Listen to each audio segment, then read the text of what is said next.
une marche pacifique annoncée, alors que dans tous nos départements, les ministres en campagne prématurée font des marches, donnent leur point de vue. On interdit à ceux qu'on avait dit hier, où étiez-vous quand le pays était pillé? Ceux-là aujourd'hui veulent parler pour qu'un quidam demain ne vienne pas leur dire, où étiez-vous quand le pays était pillé? On nous interdit de parler. Les voleurs nous interdisent de crier et d'appeler leur nom. C'est pour ça que je dis que nous sommes en face d'un pouvoir en désarroi. Je me permettrai, comme le secrétaire général, ou bien la secrétaire générale l'a fait tout à l'heure, de vous faire un petit point de la rencontre que nous avons eue avec le président de la République le vendredi 16 juillet 2009 de 13h à le vendredi 17 juillet 2009 de 13h à 17h.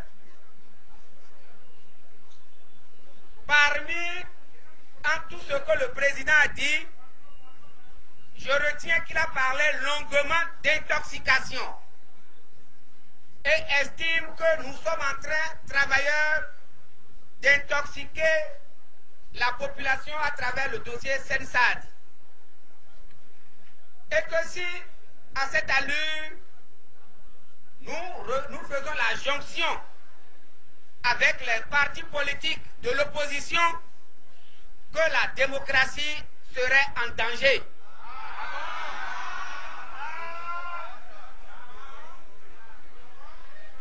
Et que nous intoxiquons, que dans ce dossier de Sensad, lui, il n'en est pour rien.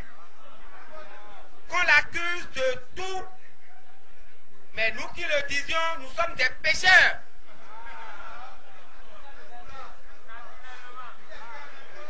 Et que, après tout, il est le chef de l'État. Et que, devant lui, pourquoi porterions-nous des chapeaux? D'ailleurs, qui a délivré cette conférence de presse? On lui a dit, c'est M. Météon Laurent. Il dit, enlevez votre chapeau. Mais, j'ai enlevé le chapeau.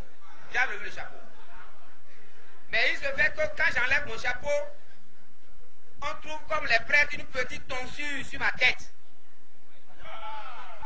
Il dit, mais vous avez quand même une belle chevelure, une belle tête. Mais qu'est-ce qu'il y a là? Je dis, ce qu'il y a là, c'est ce qui a permis pour qu'aujourd'hui on bavarde dans ce pays. J'étais à PLM à Lédio dans un trou. Enfoui debout. Et c'est ça, ce qu'il y a. Il dit, mais c'est moi qui vais payer tout ça? Je dis, non, je ne suis pas venu pour vous demander de me rembourser. Dans la mesure où il y a un dossier des détenus politiques à votre niveau depuis que vous n'avez pas satisfait. Il dit, mais d'ailleurs, moi je suis fatigué de votre pays.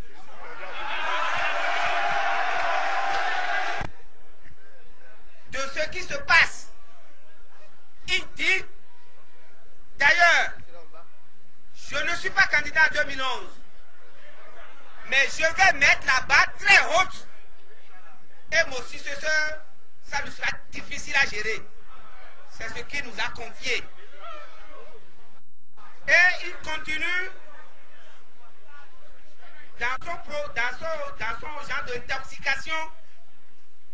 Il dit qu'il estime que si les travailleurs, ils ont même menti parce que c'est tous les travailleurs aujourd'hui qui avaient été appelés par les centrales syndicales, mais estime que si les travailleurs du ministère des Finances étaient dans la rue aujourd'hui, que ceux-ci se mettraient dans la rue pour contrer cette marche.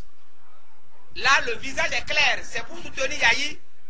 Donc, ni mouvanciers ni opposants, nous les avons situés comme les mouchards d'hier.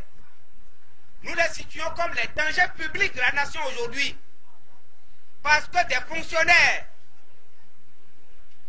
qui disent qu'ils vont marcher contre d'autres fonctionnaires sous le prétexte que des travailleurs du ministère de l'économie et des finances seraient mêlés au scandale et qui ne nous revenaient pas de dire qu'ils n'en sont pour rien.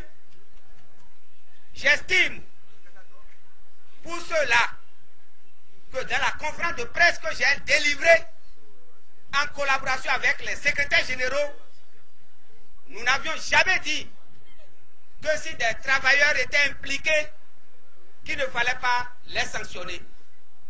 Nous avions seulement démontré que dans la procédure actuelle de passation des marchés publics, l'on ne pouvait pas accuser ceux qui sont allés à un dépouillement d'avoir sélectionné ou présélectionné les entreprises, qu'on devrait le savoir au niveau de ce que nous appelons dans ce jargon les maîtres d'ouvrage, les autorités contratantes. Et qu'il ne revenait pas aux travailleurs qui ont assisté à ce dépouillement et qui ont attribué les lots selon les thèmes de référence qu'ils avaient et que par rapport au dossier qu'ils avaient, qu'on ne pouvait pas les accuser. C'est tout. Nous aurions bien voulu qu'ils soient là pour faire la contre-marche, parce qu'il faut que nous aussi on le connaisse. Et j'avoue et je dis que ça ne sera pas comme avant. Dans les marécages, on ne nous poursuivra pas. Dans les taudis, on ne nous poursuivra pas. On ne va pas nous contraindre dans l'exil. Pema Ledjo, moi je sais que je n'irai plus. Segbana, moi je n'irai plus. Et je compte sur vous les travailleurs. Je compte sur vous les travailleurs. Nous comptons sur vous, secrétaires généraux. À partir d'aujourd'hui, partout où vous êtes des messagers. Nous avons aussi la possibilité d'investir nos quartiers, nos villages, pour porter notre part de vérité. Ce n'est pas nous qui intoxiquons. Lorsque le président nous dit que le dossier Sensad est confié à une commission et que nous devons attendre que cette commission termine avant de parler du dossier Sensad, que cherche alors Koti Lambert sur toutes les chaînes, tir croisé lui pour donner son point de vue, pour justifier pourquoi lui en parle. Pourquoi nos chaînes parlent aujourd'hui de la Sensad et on interdit aux travailleurs d'en parler aussi. Non, nous les connaissons. Nous devons les dénoncer. Nous ne devrons pas avoir peur. Je sais que ce matin, la peur a gagné certains travailleurs quand ils étaient à bout du travail. C'est vrai. À l'étoile rouge, c'est vrai. Ils n'étaient pas préparés. Ils ne savaient pas que le pays allait être investi ce matin comme ça. Ils ne savaient pas qu'on allait trouver ceux à qui l'État achète des tenues d'eux ne connaissent même pas les prix. Nous sommes en mesure. Nous sommes en mesure, nous, au ministère des Finances, nous sommes en mesure au ministère des Finances et de l'économie de donner la réalité au point de vue des dépenses dans notre pays. Le chef de l'État était surpris lorsqu'on lui a dit que les gants coûtaient 90 000 francs la paire.